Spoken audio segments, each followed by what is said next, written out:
bonjour et bienvenue à Impact Pod Christmas Edition. Alors moi c'est TK, Terry Kaufman, et voilà, c'est Noël. Donc pour célébrer tout ça, nous avons décidé de faire un petit édition spéciale pour Noël. Pendant ces 3 premières semaines de décembre, nous allons sortir un petit épisode bonus et il y aura 12 en total. Et c'est bien car il y a une chanson de Noël en anglais qui s'appelle The 12 Days of Christmas. Donc nous, on va faire nos 12 Pods of Christmas. Le thème, c'est de célébrer d'autres émissions comme le nôtre. Nos 12 invités sont d'autres podcasts natifs sportifs, un peu comme nous ici à Impact Pod, des groupes d'amis, des passionnés des différents sports qui se réunissent autour de leur microphone. Donc voilà le concept. J'espère que vous aimez bien ce petit projet. N'oubliez pas d'aller découvrir nos invités. Les liens seront dans les show notes et sur tous les réseaux. Et comme toujours, likez, commentez et partagez. Et restez bien sûr jusqu'à la fin pour la petite chanson. Allez, c'est tout pour moi. J'espère que vous aimez bien l'épisode. Happy Holidays, everyone!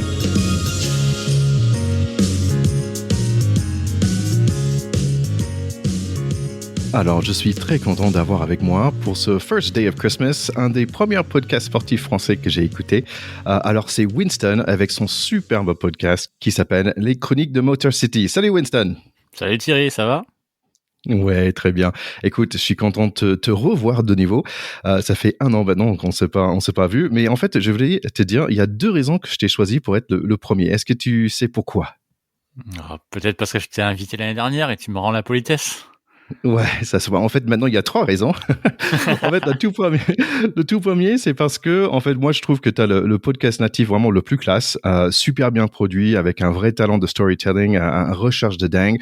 On va expliquer un peu plus et parler un peu plus de ton sujet, on va dire, de corps après. Et le deuxième, c'est parce que, en fait, je t'ai piqué ton idée.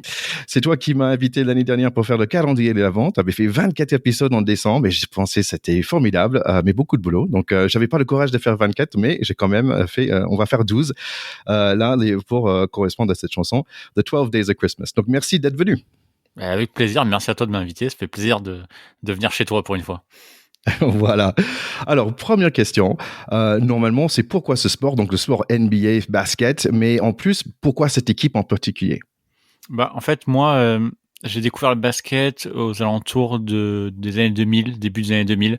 Et avant, j'étais très foot, plutôt foot comme sport. Et en début des années 2000, je découvre le basket 2001, 2002, 2003, on va dire, le temps de m'y intéresser très sérieusement. Et en fait, c'est vraiment une passion, spécialement pour cette équipe des Pistons, qui m'a vraiment accroché dès le début. En fait, comme je dis de temps en temps, les potes qui me font découvrir le basket, eux, ils ont tous un joueur préféré. Tu vois, à l'époque, c'est Iverson, c'est Shaq et Kobe, c'est Kevin Garnett et tout. Et comme eux connaissent déjà le basket, ils ont tous un peu leur équipe. Et tu sais, quand t'es ado, à cette époque-là, t'as envie d'avoir ton équipe à toi, ton joueur préféré et tout. Et du coup, moi, je regarde, je connais aucun joueur. En plus, c'est des joueurs américains. Je connais plutôt le foot européen. Je connais aucun joueur. Et du coup, je tombe sur les matchs sur NBA TV. J'ai ça à la maison. Et puis je vois cette équipe de Détroit, cette équipe des Pistons, qui ont pas l'air d'avoir trop de stars, mais qui passent souvent, donc ils sont pas trop mauvais. Et puis il y a ce mec avec son grand afro, du coup j'apprendrai plus tard que c'est Ben Wallace. Quand il fait un contre ou quand il intercepte la balle, t'as un gros gong, le gong de Big Ben. T'as les fans qui viennent avec un faux afro et tout, etc. Il est tout musclé, tout costaud, il est pas plus grand que les autres et tout. J'ai dit c'est un joueur que j'aime bien moi et tout, vraiment vraiment sympa. Et puis après je commence à m'intéresser à cette équipe, je découvre leur histoire, les Bad Boys, etc. Et puis du coup depuis c'est toujours resté mon équipe. Et c'était une sorte de passion, ça m'a suivi maintenant depuis presque 20 ans maintenant. Et du coup, voilà, j'ai toujours été très accroché à cette équipe. Et le jour où j'ai voulu faire un podcast, c'était assez naturel de parler de cette équipe-là et de son histoire spécialement qui m'intéresse plus que tout. Et pourquoi faire un podcast en fait? Alors pourquoi faire un podcast? Ça c'est super intéressant. Je suis un gros consommateur de podcasts. J'ai pas mal de routes pour aller au travail le matin et pour rentrer le soir. Et en fait, j'adore écouter des podcasts. J'adore écouter des podcasts de sport spécialement, mais même maintenant beaucoup plus. Et c'est un format que j'adore. T'as pas la contrainte de la vidéo. T'as pas les problèmes du direct. Tu rentres directement dans les oreilles des gens. Et du coup, tu peux créer une sorte de lien avec ton audience. Et je trouve ça cool. Et je me suis dit, j'écrivais pas mal sur les Pistons, sur le basket. D'abord sur l'actualité. Mais du coup, c'est pas mon métier, c'est juste ma passion. Et en fait, je me suis rendu compte que quand t'écrivais le résultat d'un match ou l'analyse d'un match, en fait en NBA, comme tu joues tous les 2 jours, le lendemain, ton analyse, elle n'a plus aucune valeur parce qu'on est déjà passé au match suivant. Tout va beaucoup trop vite. Et il y a des professionnels qui font ça très bien dès le matin, qui font des résumés de tous les matchs et tout. Du coup, après, j'ai voulu écrire sur l'histoire parce que c'est un truc qui me plaisait bien. Et j'ai écrit sur l'histoire, j'ai écrit des grands papiers et tout. Et puis bon, tu sais très bien, les papiers sur Internet, sur le net, les longs trucs, c'est beaucoup moins lu que les trucs courts. Et du coup, j'étais un peu frustré. Je me suis dit, j'écris ces articles d'histoire, je fais beaucoup de recherches et tout. Mais j'ai envie de raconter ça autrement. Et je me suis dit, mais le podcast, c'est trop bien, en fait. J'écoute plein de podcasts, beaucoup de podcasts d'actualité. Et je trouvais qu'en histoire, dans le basket, il y avait pas grand chose. Et je me suis dit, il faut que je prenne ce créneau-là. Et ça me plaît. Et je vais pouvoir détailler mon écrit à l'oral et avoir cette relation avec les auditeurs. Donc, je me suis lancé comme ça. Ouais, c'est super intéressant parce qu'en fait, tu arrives à quelque chose qui est oral, comme tu as dit, mais par l'écrit. Je trouve ça chouette. Ouais, c'est ça. Je faisais déjà énormément de recherches et du coup, je me suis dit, je peux transposer ça à l'oral. En fait, quand tu lis un article, tu peux pas passer 20 minutes à lire ton article. Par contre, écouter un podcast dans la voiture en faisant le ménage de 20 minutes, en fait, ça passe complètement bien, quoi.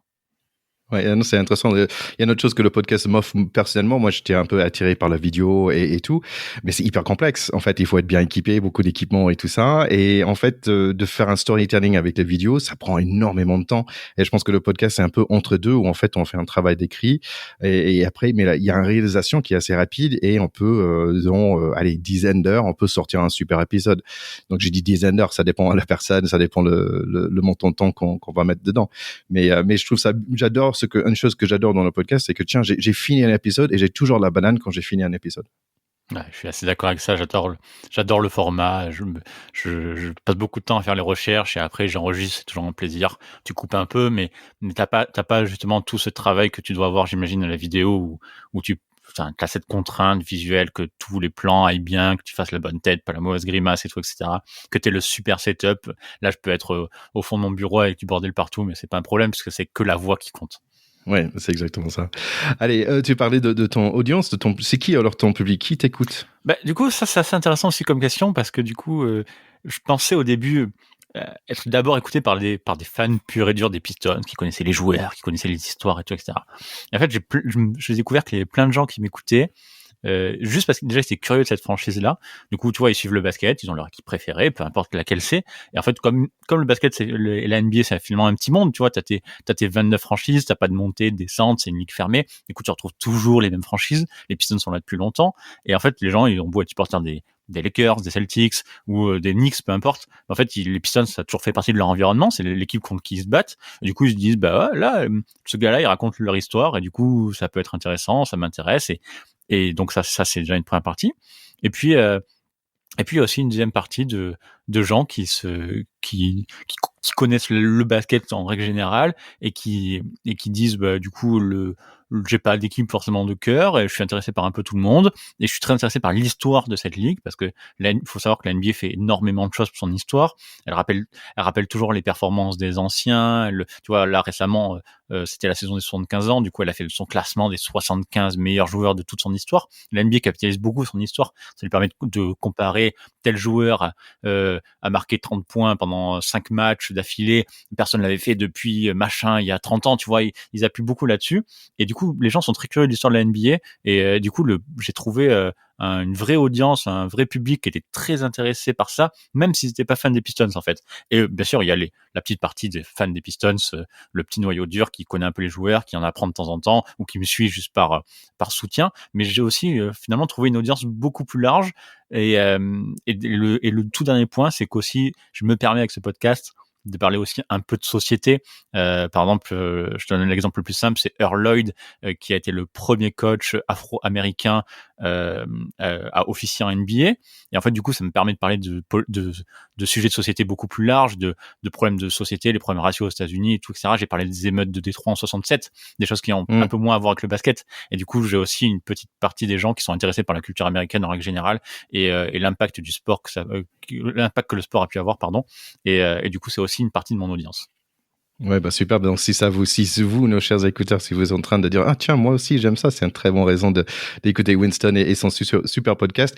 Alors, c'est Noël et comme cadeau, quel est l'épisode de ton podcast que tu recommandes à nos écouteurs, de Pack de Potes?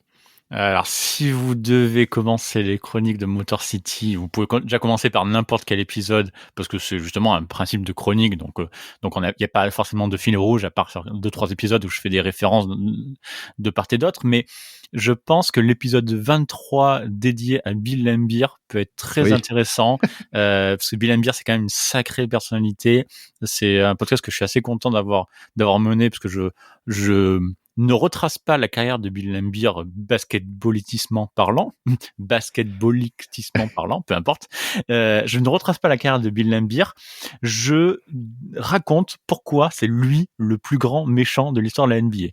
Comment il en est venu à devenir ce personnage de prince de la nuit, prince des ténèbres, comme on peut l'appeler. Pourquoi tout le monde le déteste quand t'as pas joué avec lui, et même quand t'as joué avec lui, tu as le droit de le détester parce que c'est vraiment un sale type. Et du coup, c'est ça qui m'intéresse. Pas forcément toute sa carrière, mais pourquoi ce mec-là est devenu le méchant ultime de la NBA. Et voilà, c'est les angles que je prends dans mes podcasts. Je pense que ça peut être un beau cadeau de Noël. Ouais, superbe. Et juste après, c'était un peu sur ma shortlist aussi.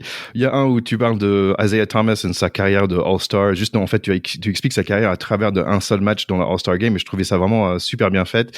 L'idée, j'ai adoré aussi celle où il y avait des 4 Pistons qui font le All-Star en 2006, où en fait, c'était une équipe qui est pas hyper connue, mais en fait, c'était vraiment l'équipe de cette année-là. Et tu expliques ça d'une manière vraiment, vraiment magnifique. Donc, je te dis chapeau pour tout ça. Et merci d'être venu sur notre pod à nous.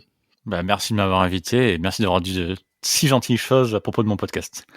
Bon, écoutez, nos chers écouteurs, allez découvrir cette superbe podcast. La preuve, il a 5 sur 5 avec plus de 100 votes sur Apple Podcast. C'est un truc vraiment superbe, et continue comme ça, Winston, c'est génial. Merci à toi, merci encore de l'invitation, et bonne chance pour le calendrier. Ouais, bien sûr. Merry Christmas. Joyeux Noël à tous. Allez, on chante maintenant? Je suis prêt, je te suis. Ok, on y va. On the first day of Christmas, my true love gave to me a partridge in a pear tree.